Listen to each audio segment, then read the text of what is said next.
Hi, and welcome to another video. In this video we're going to look at creating devices in ThingsBoard, and in this video we're going to look at manually creating devices, and we're going to look at bulk import using a CSV file.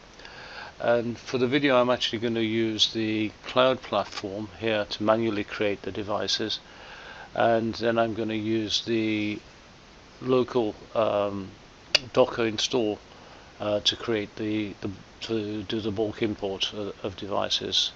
It's just so you actually see both options.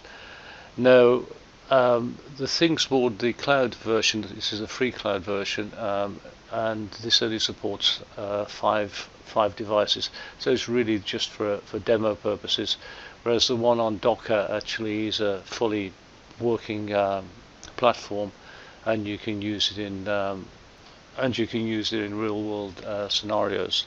So let's start off with the manual creation, and before we actually do start, devices are central to ThingsBoard. ThingsBoard is all about actually getting data from devices and displaying that data, and also for managing devices. But I would say mainly about getting data from devices. Now, a device can be a simple device like a temperature sensor or a pressure sensor, or it can be a more complex device. It can be an entire system. It could be an electric car. It could be an industrial machine. It could be anything. So we have simple and we have complex devices. Now, generally speaking, we don't worry about the actual device protocol. The devices can use a variety of protocols.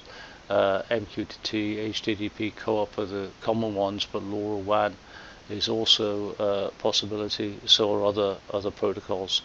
But generally we don't actually worry about the device protocol. So what we've got here is is a digital twin of the actual physical device, so it's a more logical device than a physical device. Okay, so we go to entities. Now all devices are an entity, so are assets and gateways, and so are emulators. Emulators is only present on the cloud edition. My understanding, I might be wrong here because I'm not overly familiar with ThingsBoard at the moment. My understanding is the cloud edition is actually the professional edition, so it's the full professional edition. And so there are obviously more features in this than in the community edition, and I'll be using the community edition to do the bulk import. But I'd like to show you the cloud edition because it has got some nice features. Right, so we go on to devices and we just click on add device, and we can add a new device, and we can import device. Now the import devices is basically when we're going to do the bulk import, so we're just going to add a new device. We need to give it a name. We call it device 1. We can give it a label, we give it a profile, and we can just use a default profile, and we got owners there, and we've got groups. Now I haven't got any groups configured, so I can't actually assign it to a group. And we're just going to go credentials next, and this gives me the access token. Now we can, from a security standpoint, we can use access tokens, we can use certificates, and we can use MQTT basic, which is username and password.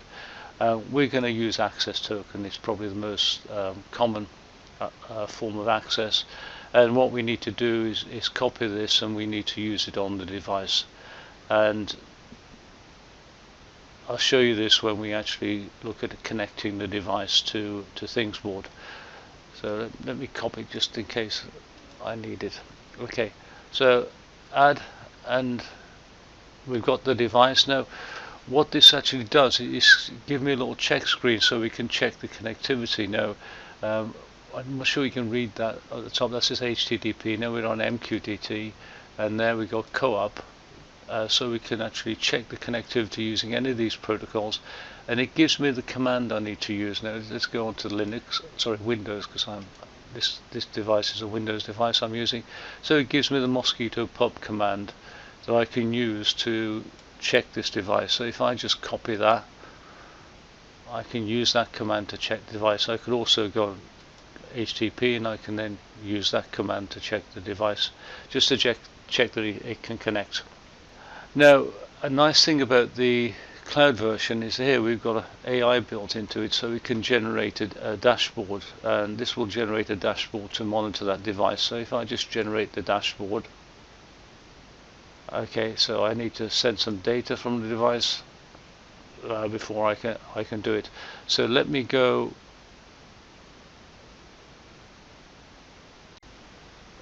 So I've just gone to a command line in Windows, and I've copied that command directly into the command line, and I'm just going to execute that command.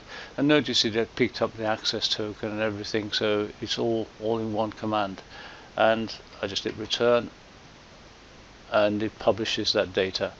Now hopefully now I should go back and I can actually generate a dashboard. So click on generate dashboard, and it's doing that.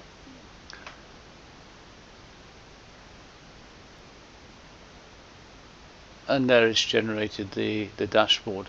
And if I just go and show you that, I'll just go back to the command line and I'll change the temperature to 28.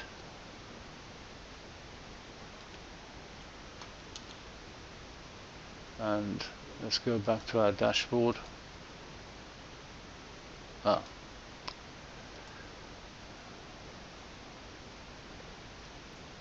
an error on that. Let's go put the brackets in. And there we got a temperature of 28. Okay, so very nifty, the AI feature. So let's just go back to our device and take a quick look at it. And you can see it's here active, and if we just click here we can edit it, and we can open the details page, and we can look at all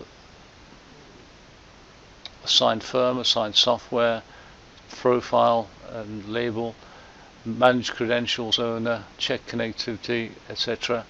And one of the most common things to do is the attributes, and we have client attributes, server attributes and shared attributes. So we can add attributes to this, and we can remove attributes from it, and I'll cover attributes in another video and another tutorial, so I'm not going to do that here. And again, we can assign alarm rules to this device. Again, we'll cover all that when we cover alarms. So let's just leave our device there now. Okay, so that's how to manually create a device. Now what we're going to do is a bulk import of devices, and I could do that from here just by going add in device and doing an import device. But as I say, I'm going to use the Docker version that I've got installed on my Linux machine, and here it is here. These are the current devices, and if you go and look at the provisioning documents, you can see here it goes through the actual CSV file. This is what you can actually assign. You can assign obviously a name. You need a name, a device type. I need one of those, and we can assign server attributes, shared attributes, telemetry, access tokens, etc. These are actually forms of security that you use to connect, and I'll show you that in a second as we do the import. So as it says here, navigate to entities, devices, and click the import icon. So let's go and do that. But before we do it, I'll just show you the actual CSV file I'm using. Very simple. We just got the name, we got the type, we got a label, a serial number which is going to be a server attribute, and we've got an access token which is what we're going to use to connect to it using MQTT. So let me go back, and we're going to add a device, and we're going to import the device. Find the CSV file, and now we just need to continue, and the first line does contain column names, and we're going to update the attributes telemetry.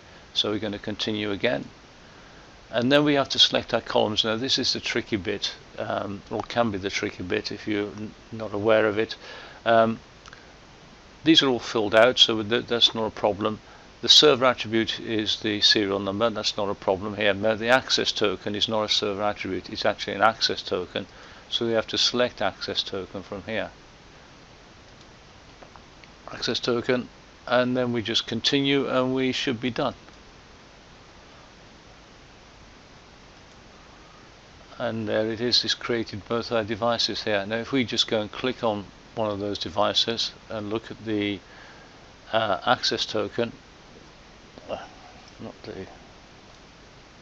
you can see the access token is what we actually had in our CSV file.